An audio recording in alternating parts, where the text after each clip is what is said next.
Okay, Roger, once again, Mudfossil University, getting into the, real deep side of what our existence is. And we're talking now about near-death experiences. And this brings up, it's a very murky area. When you say near-death, how far away from being dreaming is that? You know, because you're not dead, really. You just think you're dead, or you think you were dead and you came back. But there was no real cellular death that I can determine is the case. So it's not far off from dreaming, because when I'm dreaming, I might as well tell you, I swear it's real. Now, and I'm sure you have had similar experiences. All right, so, however, the experiences are almost the same with everybody. They're seeing lights, and they're seeing their relatives, and they're seeing religious people, and they're seeing, all the same sort of out of body, this and that. Now, however, is there cultural differences? And there is. Now, this is a panel of supposedly experts in this field, and I want to see what they have to say. Experience of death and insider's perspective. Now, it's quite a long video. It's an hour and 14 minutes, and I'm about 16 minutes in. All they've been doing now is arguing about what it really means to be clinically dead. All I care about is what are the commonality of experiences. And now they're going to go into the cultural commonality. All right, here goes. Speak to that organ's death, not to some surrogate phenomena of the heart stopping. That's a secondary phenomenon. I think we're going to come back to this question of how we define They've death. just been arguing for the last Peter, 15 how minutes. universal are these near-death experiences? I mean, is someone in China or Nigeria reporting basically the same kind of experiences as Americans do? Now wait, I want you to see something. I saw a video about people that shut off when they hear religious texts, and they get real smirky and nasty, and it is a nasty place in their brain that turns up really bright. It's called the disgust zone. Now, watch this guy's face, because he's going to be talking about how these things have legitimacy built all over. Wow. Watch his face. Not only are they worldwide, they've also been throughout history. And certainly as far as Western history goes, right back to the Greeks, there are accounts of near-death experiences at that time. But the interesting question that's been raised is, are they the same? If you're Chinese, will you have the same experience as you would if you were American, if you were an Indian? Would it be the same? Well, no, there are cultural components. He's trying to hold it back. They're different in different countries. And the sorts of differences are fairly simple. For example, I gave you what happens in European countries, in America. The fact that you go down a tunnel, that you meet a being of light, and then go into this nice English garden and have a life review. In fact, if you were in China, you'd probably do the same thing. But if you were in India, then you wouldn't. There probably wouldn't be any tunnel. You certainly wouldn't go out of your body before you go down the tunnel to meet the being of light. And in primitive societies, hunter-gatherers, they're much, much simpler than that. Just to give you the flavor for it, there's one well-known hunter-gatherer experience where a man died, and he got into a canoe, paddled for 3 days to an island. I expect it was like an English country garden. He stayed there, and then he paddled all the way back again.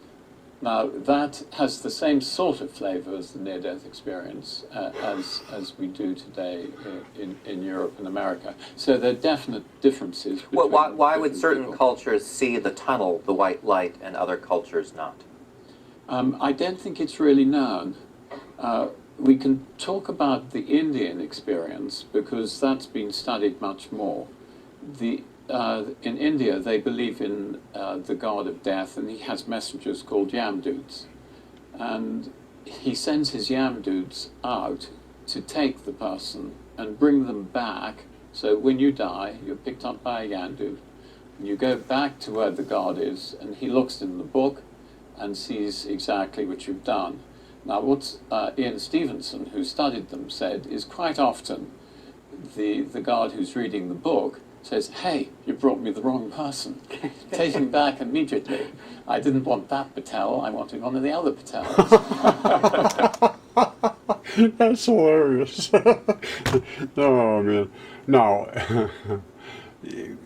it really, though, is, you're going to get up there and you're going to be read out of the book. Now, it says, that people are going to be possessed. They're going to be owned by different entities, I think. I'm starting to think that's the case. So maybe you're going to go over a river to where your God is, or you're going to be going through whatever to where your God is, through some forest, or you're going to be meeting some kind of otherworldly or otherworldly creatures or whatever. I have no clue. But they do have all of these. Let me put it this way. In each culture, it appears that they have similar near-death experiences related to whatever they believe in that culture. Now, whether it's the belief that instills the thing, or it's the thing is what is related to that particular, race. Really is what it is. Because all the races are different. And there's no question whatsoever there's a difference in the DNA. There's absolutely no question. That there's your basic black race and red race and white race and so forth. But that doesn't mean anybody's better than anybody else. That just means that we have different chemistry. That's all it means. And I think that every good spirit will end up in a good place. And you have to search for that place. You cannot just expect it's going to come find you. Maybe I'm wrong, but I'm going to search. I'm not going to take a chance. Anyway, let them go on. Like he just said, there's some places they go over a river, some places they go up in a light, and some whatever they do. Here goes. Let me go back a smidge. I want to find out what is eternity and where are we headed. Because as far as I'm concerned right now, we're headed somewhere. If it's going to be good or it's going to be bad, I have no clue. I mean, it appears that the texts are pretty specific about what you have to do. But I don't know if you can do enough, or I can do enough to get back on the good side of things. All right, now here goes. The primitive societies, hunter-gatherers, they're much, much simpler than that.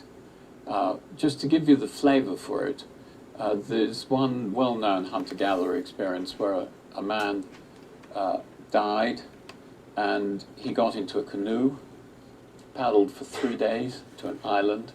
I expect it was like an English country garden. He stayed there, and then he paddled all the way back again. Now, that has the same sort of flavor as the near-death experience as we do today in Europe and America. So there are definite differences between... Well, why would certain cultures see the tunnel, the white light, and other cultures not? I don't think it's really known. We can talk about the Indian experience, because that... Well, I can tell you one thing. They all had their own dragon. Right? We had the feathered serpent here on the East Coast. I can see that. And there's the other one over there in Morocco. No question about that. And I know there's other ones. We found other ones here and there. And one is just absolutely freaking enormous, which could easily go around the entire world. And that's what Jesus said. He said there was a giant dragon that wrapped around the world, and there was 12 dungeons within.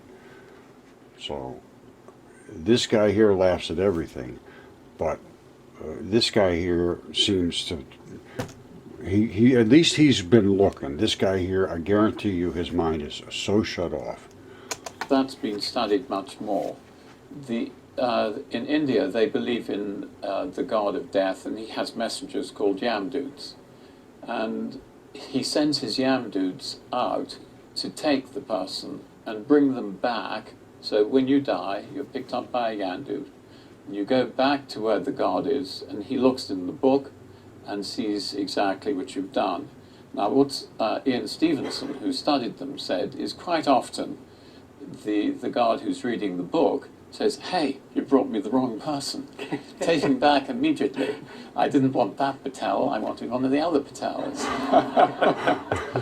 And Ian Stevenson called this official bungling. So there are very specific cultural phenomena which do occur. Well, I want to turn to Mary now because you have had a remarkable story. You've written a whole book about it, nearly dying in a kayaking accident in Chile back in 1999. And I know you wrote a whole book about it, but can you briefly tell us the story of what happened? I'll tell it very briefly and try to address some of the more detailed aspects that will address some of the more scientific questions that I perhaps didn't focus on in the book. And my experience began when my husband and I went to Chile to kayak. And we are avid kayakers, so this was not on a lark. And we decided to go on a river that's well known for waterfalls. It's something that was certainly within our skill set. We were kayaking down this section of river with friends of ours who are professionals that do this for a living. And when I came to the first big drop, the circumstances were such that I had to go over the main part of the waterfall instead of a smaller chute. And so I started over the drop, which was about 15 feet in that range. And when I saw the bottom, I certainly saw tremendous hydraulics, no clean outflow. And I have to preface this first by saying that I did grow up as a child in the 1950s, was taken to Sunday school, never really expected to incorporate that into what I was or into my life. And then I went off to college and medical school and residency and the whole deal. And I absolutely would say that before this experience, I would have responded yes if someone said, "Do you believe in God?" But I also absolutely subscribed and joined what I really feel is its own religion, which is really the religion of the intellect. You know, if I'm smart enough, if I spend enough money, and if I spend enough time looking at things, I will be able to answer all the questions that we're talking about. And so I, by no one's stretch of the imagination, would have been called a particularly religious person or a zealot, and really had not given much thought to the death experience. You know, she is describing exactly how I was. I was sort of just muddling through life, just having a good time. And really never really gave a lot of thought to the hereafter. To return to the story Yeah, of the okay, accident. So you went over the waterfall. So I went over the waterfall, and the front of the boat, instead of hitting the bottom and being flipped out and tumbled around and spit out downstream, the front of the boat became pinned or stuck in the rocks, and I was immediately submerged under 8 or 10 feet of water. And so there were no air pockets. I was under solid water, so that I wasn't even visible from the surface. And I am a spine surgeon. I'm very calm and didn't panic, didn't do those things. It wasn't the first time I was under the water. Tried to free the boat, tried to free me from the boat. Became clear that nothing was working, and I'm a very pragmatic person. I knew that I was about to drown, and I asked that God's will be done. And the moment I asked that, I was immediately overcome with a very, very physical sensation of being held and comforted and reassured that everything was fine. My husband would be fine, my 4 young children would be fine, regardless of whether I lived or died. And we then went through a bit of a life review, and we looked at events not in isolation or judgment, but really looked at the beauty that came out of every event. And I was well aware of my circumstances. I could feel the water slowly sucking my body over the front deck of the boat.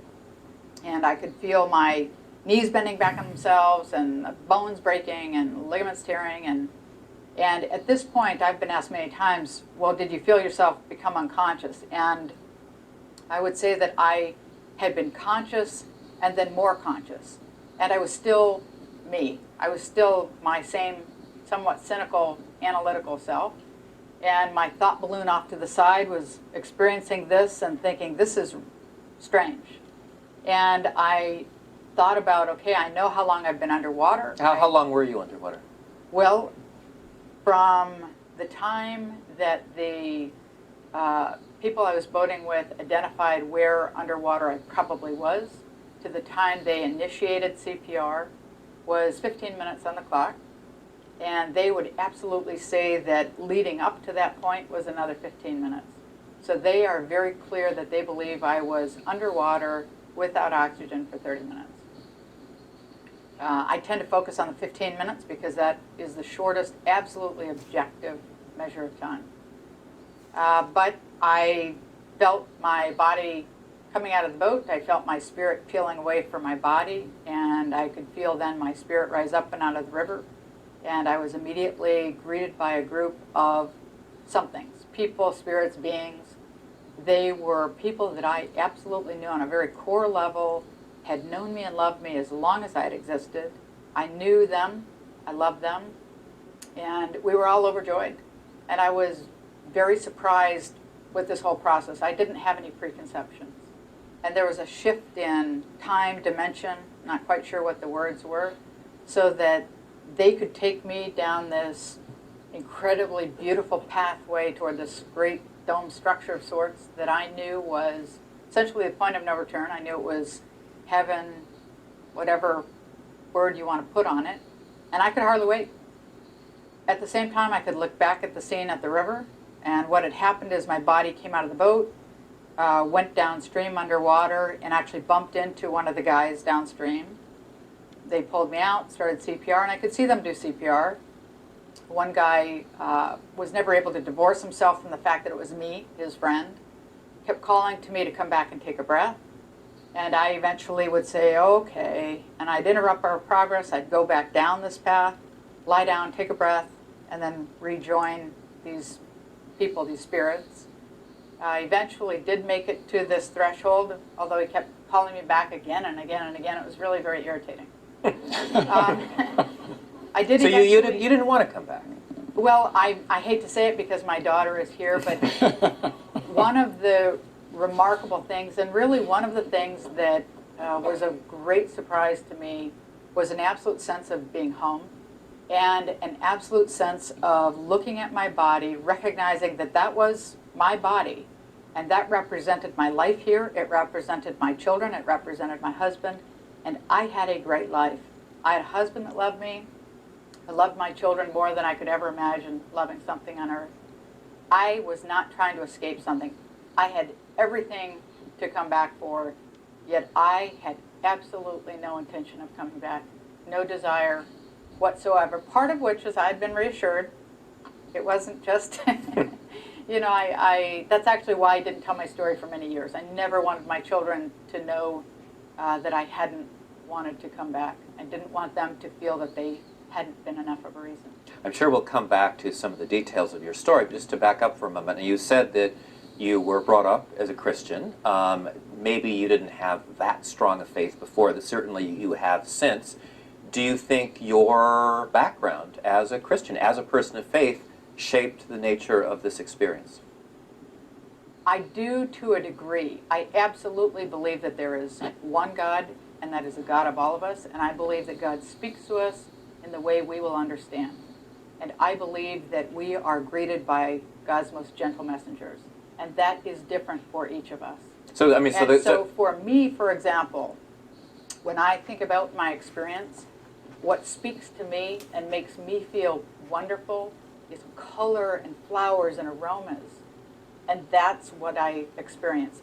If I had heard Bach or Mozart, I would have thought I was in the wrong place. I mean, that doesn't speak to me. But it's the same here on Earth.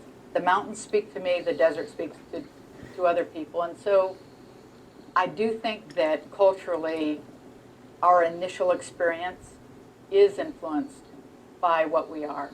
But I also think that that makes sense. Because if someone in the boat came to collect me that would create fear because it would be unknown. But instead, it was a situation that made me feel wonderful. And I too felt this absolutely pure, all-encompassing, overwhelming love. Well, we have a panel full of scientists here. So we've just heard this remarkable story. What do the rest of you think of it? What do you make of this? There are one or two points which I'd like to... I gotta jump in on this thing. You know, I gotta be perfectly honest with you. I fear for my eternity because I have really sort of hardened my heart, and I'm trying to come back out of that. I'm gonna try the best I can. All right, try to help me, my friends. All right. All right, thank you. Like to raise. The first one is the question of the life review. They're mainly found in Western experiences, so we'll probably all have life reviews if we have a near-death experience. And well, 12% of us will anyway. So that's one point. And the other point is that if you, certainly in our series and in most series, if you look at the religious affiliation of the people, it has absolutely nothing to do with whether or not they have an experience or not. Will an atheist have an experience like this? Atheists will have exactly the same experience. Really? So, yeah, you don't... You including beings of light, angelic type creatures? Oh, yes, absolutely. And Peter, may I interrupt you just for a minute, though? Because I have a feeling that as people are hearing what you've been saying, the impression is that everyone has these experiences and they're all similar. But I want to make clear that everyone doesn't have an experience. And I think that's important because one of the explanations that people would like to say is that, gee, this is the result of a dying brain and it's entirely a physiologic experience. If you break your leg, I can tell you the physiology. And everyone is going to have a very similar experience, 100%. But the fact is 100% of people who are near death don't have an experience. And if it were purely a physiological experience, everyone would have it and they would all be very similar. Well, I want to turn to Kevin now because you have written a book that basically tries to explain these experiences through physiological means. Yeah, I think using a broken leg is not a great parallel here when you're talking about the brain. That's the orthopedist in you, and I'm a neurologist. There are certainly shared elements because we have shared physiology. We essentially all walk around with the same brain, that's what we share in common with our species. But there are definitely cultural differences, as Peter pointed out, and there's age-related differences too. Children who have near-death experiences are more likely to see, wizards and castles and Santa Claus, and they're, maybe They see reality. Jesus, depends on their background, than they are to see Elvis, for example. I mean, in fact, Raymond Moody, who wrote a book, who coined the term near-death experience, wrote an entire book on people seeing Elvis Presley, in their near-death experience. Now, actually, one of the questions I want to ask Peter was, do the people in the wilds of Papua New Guinea ever see Elvis? And my guess is not. My guess is that... Your guess is quite right. Yeah, we are bringing what we have as our life experience to this very dramatic event. And one thing I want to point out with Mary, and I mean, does it really matter what the brain is doing? I mean, the real value for Mary is how it transformed her and deepened her faith. That is really, in many ways, the most important thing that we should remember about this. I mean, I had a great meal last night, but do I care what my pancreas was doing at that time? No, I enjoyed my meal. So, knowing what the physiologic basis of the experience is doesn't necessarily take away its value. In fact, it doesn't. In many ways, I think it enhances its value.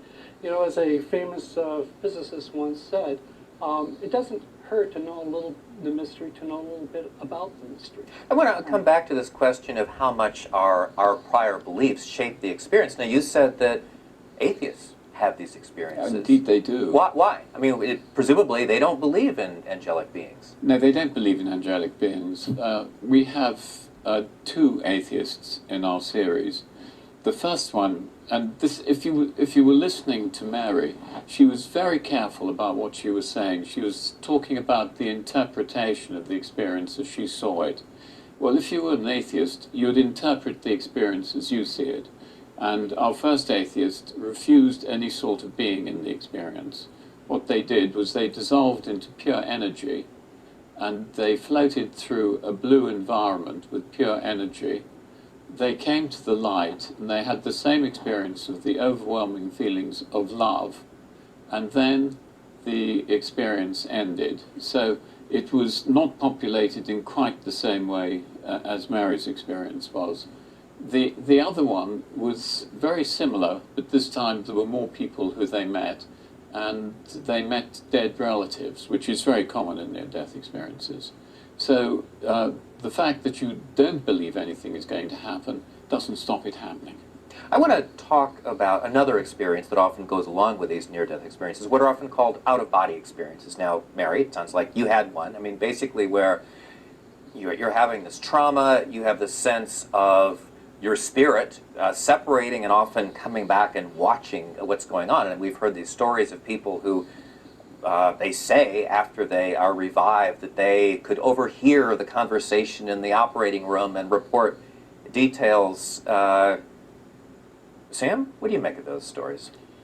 I think, we've touched on so many things, and one of the things we haven't done is talk about the fact that, and this comes to your question about out-of-body experiences as well, is that actually these so-called near-death experiences are actually not very well defined. And when people talk about them, like when Peter and Kevin are talking about these things, I, as a scientist, as an intensive care physician who deals with life and death on a daily basis, have no idea how critically ill these people they're talking about really were. Were they really even anywhere near death? So one of the difficulties we have, and I think to simplify this, is that essentially the experience that we're talking about, this so-called near-death experience, I would rather call it really a deep mystical religious experience that people have when they've been very sick, when they've been very critically ill, or when they've gone beyond that traditional threshold of death. Now, when you study these populations, though, most of these patients that Peter's talking about and Kevin's talking about, we have no records of really how sick they were.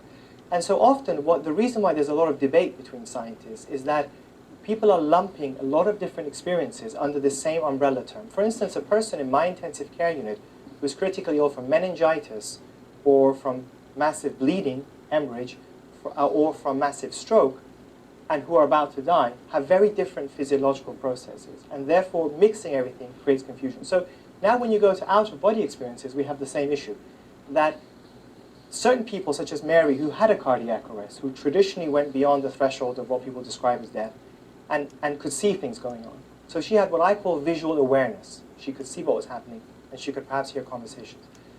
They've been called out-of-body experiences. But then if you look around, people are lumping other things, like creating optical illusions in a laboratory by putting a camera behind your head and putting goggles on your eyes so that you cannot see anything in front of you, and the only vision that you can have is what the camera is showing to you. And leaving you like that for many hours. So after a period of time, your brain starts to think the reality of what you can see is what the camera is showing, which is basically the back of your head. And then coming along and... This is the kind of nonsense.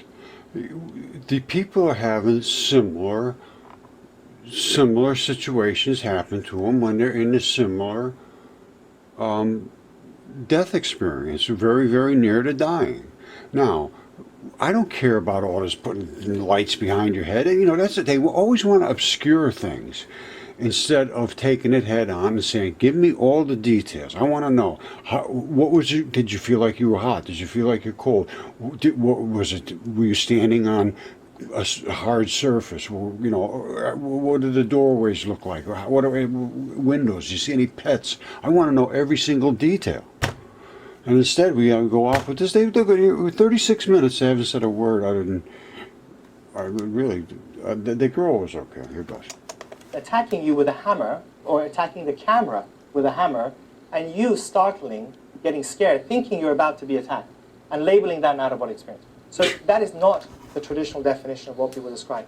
But out-of-body experiences certainly have been described in cardiac arrest settings, and people seem to be able to accurately recall what was being said, what was being done, and if you talk to their physicians, they will describe events that were occurring when patients were in asystole, or what we call flatline. Their heart had no electrical activity, there was nothing going on. I've seen cases, which one case particular that I was astonished by, where a colleague of mine told me of a patient who was not getting any kind of resuscitation, no chest compressions. The patient had been certified dead, left in the room, and they had left the person. And then they noticed 20 minutes later that actually the patient looks a bit different, the heart had been restarted, and the patient recalled everything, all conversations. So they do occur. Isn't the critical There's question whether the brain... I'm going to tell you something. I'm just going to blurt it out now. I have a friend who was with NASA and the European Space Agency and all that stuff. And he's no longer with them. And he reported to me that they were at a conference. I believe it was overseas somewhere. And it went for like a week long. And he was with all of the big shots. You know, he was a contractor. And after about the third or fourth day, he said there was a guy there that nobody ever talked to or did anything with, and came over and said, "Can I sit at your table?" To him, to my friend. And he said, "Yeah, sure, come on, sit down." So the guy sat down, and they talked. And the reason I'm talking about this is because of the recent video I did about the ether in space, where all those little tiny particles are all over. Now, this gets to, I can't verify any of this, but what he told me, and I trust this guy, is that after, like I say, 3 or 4 days, nobody talked to this guy at all. And finally came over and wanted to sit with my friend, and they did, and they talked and so forth. And he said the guy talked perfectly fluid English. And after that discussion with him, you know, and he told him some very, very strange things, because they had been talking about the light particles, John Glenn, and the light particles. And the Russian told him, he says, "Yeah, we know about those particles, and there's some of them have wings, and they can actually come into the capsules and stuff." I think this was after John Glenn, and probably after the Russians had been a few times up there, whatever. But I don't know. And there is some ancient text that says they're all beings, those stars. They're all beings. Now that's just bizarre. And that's what he told me. He said, and then what happened was the Americans said, "Stay away from that guy. He's a Russian spy." And so he had to stay away from him, and then he never heard again from him. He said he never got any more information. But, you know, it reminded him of that time about the stars. And anyway, this out-of-body stuff and our future existence, and I believe there's going to be a future existence. I don't think you just die and that's the end of the case is closed for you. From not what I'm seeing, and not whatever was written, and not what I am discovering, and the things that I'm discovering completely 100% oppose what we have been told. So, as far as I'm concerned, if you think anything that you were ever told is correct about geology and about our history and about what's out in space and around, you know, there is space and there is Mars and Earth is round, and please, please, please, you know, this is what upsets me. That's why I say, help me out. Don't assault me. Oh, God. Anyway, listen. Brain has flatlined or not? I mean, whether the brain still has activity? One of the things that Kevin mentioned also, which I think and I agree with, is that again, you're taking a hodgepodge of different experiences and we're mixing it all together. So, of course, in certain cases, I absolutely agree. There are people whose brain hadn't flatlined, they hadn't even necessarily technically gone beyond the threshold of their heart stopping. But there are... I haven't found any. There are certainly cases where people have flatlined both from a heart perspective and from a brain perspective, and paradoxically, which we cannot explain, they are able to tell us exactly what was going on in the same way that anyone in this room would do, except the only difference is, for everyone else here, their cortex, this part of the brain that we need to relay consciousness, is working perfectly well. In these people, at best, their brain is fully dysfunctional, or as I said, completely flatlined. Kevin, how do you explain out-of-body experiences? There's actually very little to no controversy in the neurologic circles about out-of-body experiences. One of the remarkable things is that they're actually very common. 1 in 20 people are going to have an out-of-body experience in their lifetime. So if you look around you, there's quite a few people in this room. In fact, oftentimes when I speak, people will come up to me afterwards and say, geez, I had one of those, and everyone here told everybody about it. So feel free to do that if you choose. But why are they so common? Well, first off, they happen commonly during syncope. That is simple fainting, harmless fainting. About 15% of people who faint will have an out-of-body experience during that faint. And it can be, you know, I have one subject who was a jet fighter pilot, and he was making a sharp turn, and he began to get syncopal, and boom, he was suddenly flying his jet from above the cockpit. He actually became a neurologist after that. But most of, or many of the out-of-body experiences actually happen when we blend waking and REM consciousness. There are 3 states of consciousness that we have. You know, brain's only got 3 choices. It can be awake, like many of you seem to be, and there's 2 conscious states of sleep. There's the non-REM sleep, and there's the REM sleep, the rapid eye movement sleep. And the hallmarks of that are profound visual activation, activation of the limbic system, and our emotional. Out-of-body experiences is actually part of the REM system. Bizarre dreams and the narrative quality of that. And during the REM state, we turn off an area called the temporal parietal region. Now, this is an area about here, which is important in synthesizing our experiences. It takes information from our inner ear, where we are in the gravitational field, it takes our vision, and it takes where our body sense seems to be, like where your right foot is right now. You didn't know that before I mentioned it, but... All right, that's got to be the vagus nerve. It controls everything in your entire body, literally. Now you're thinking about it. Well, that all comes in this one area. And if you disturb this area or turn it off, then, like we do in REM sleep, then you can have an out-of-body experience. But why would you have this sensation of you're hovering above your body looking back down on it? Well, they're all different. You can have many different kinds of out-of-body experiences. You can be looking from behind. There are none that I'm aware of where you're down below on the ground. You can be off to the side, you can be behind, you can be in front, you can be on top. It's very common to be above, and that's a question I think needs some further thought. But the important thing is, for example, Ulf Blank, a neurologist in Switzerland, has taken an electrode in this area, and he'll apply the current that's about 1/100th of a 60-watt light bulb. When he flips the switch on, boom, they're out of body. They can be above, they can be hovering behind. Turn the switch off, they're back in. So you're going up and down, kind of like the elevator out there, up and down out of your body. So there are very, and we've known this for a long time, and we've known this since the 40s when Wilder Penfield stimulated the temporal area and produced out-of-body experiences during neurosurgery.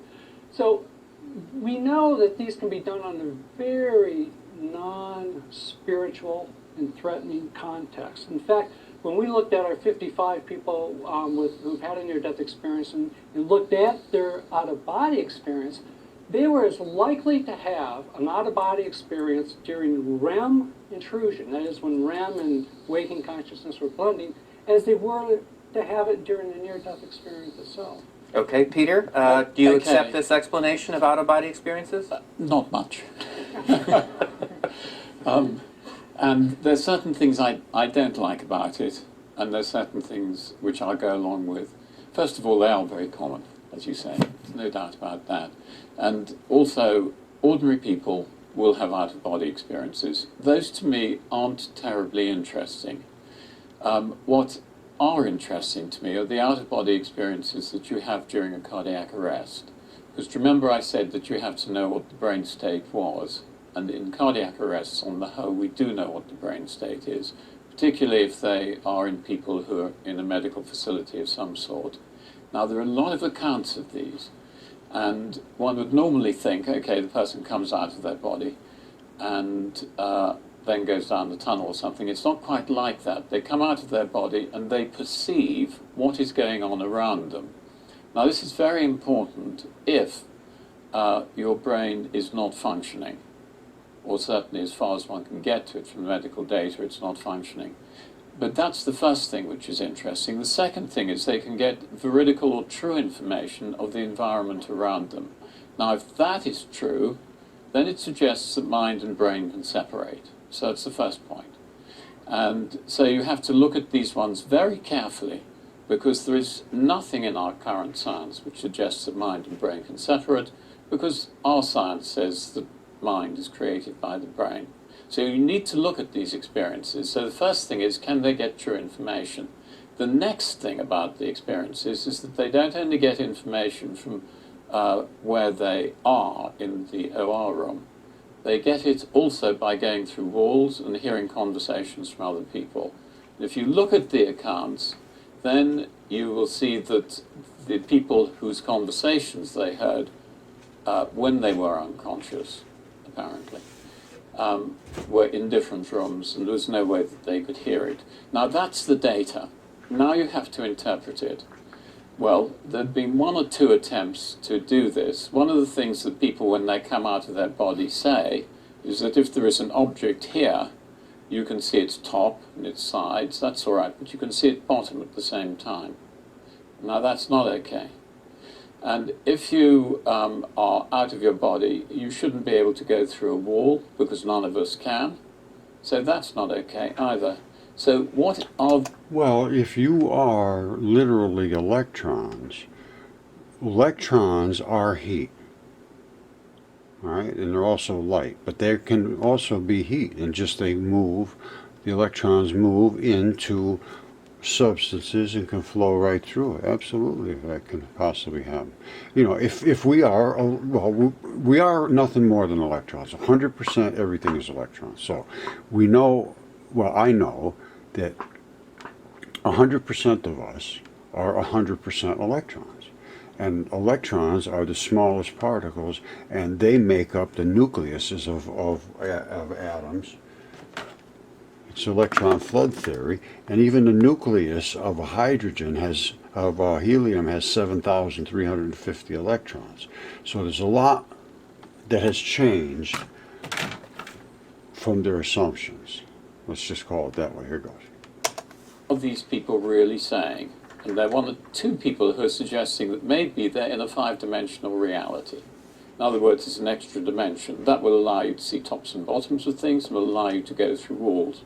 So it's just another way of thinking about these phenomena, and just taking them for what they are and saying, okay, what actually do they mean? So although the standard view would be, well, I can explain this in many different ways, but if you actually just stick to the data and see what it shows, then it raises some really interesting questions. I want to come back to Kevin. Okay, what about these stories of people apparently hearing something that's happening in another room? I mean, their body isn't even in that other room, and then they report apparently what this conversation was. Not much, in a much less appealing accent, I might say. First off, let's look at the data, because we really need to look at the data. The data isn't set in stone. In fact, there's a lot of ways in which people are aware of what's going on around them, and yet they appear dead. For example, if you have a cardiac arrest, what happens to your eyes? They open. If you see someone who has a cardiac arrest, watch. You're not watching them. I deal with them every week. They never open. They're always closed. That's the one thing I can assure you of. That's because you're not looking at the right place. Of course I look at them. That's all I do. If you study these and do recordings of during cardiac arrest with or general anesthesiologists do, what happens is that the eyes themselves move up, and the eyelids are actually half open and half closed. And then during the course of things, actually the eyelids will come down. So the initial movement's up and then it comes down and they're looking around. So people are actually taking in a lot more visually and through their sound. This guy's a moron. I'm sorry, sir, but I got to be honest with you. You are the kind of guy that is the problem with intelligence. Then you may think. Now, what's one of the first neurologic things that is damaged during lack of blood flow to the brain? It's memory structures. And that's actually one of the last things to recover as well. The memory system is very, very activated during these times of crisis to the brain. Now, how we, bring memory in, is a very complex problem. There's a mountain of scientific evidence that shows that our memory is very fallible, and it's very suggestible, and it's very malleable. What someone may have said, as you heard in another room, can be incorporated into the memory as a direct experience. Well, I want to jump in here because we're sort of talking around the big question here. The big question is the mind simply a product of brain function, which is the standard scientific model right now? I mean, when I've asked neuroscientists, how do you define the mind? Many of them will say the mind is what the brain does. But All right, first of all, the standard model of 100% of everything is wrong. So we got to start with 100% of everything has to be looked at again.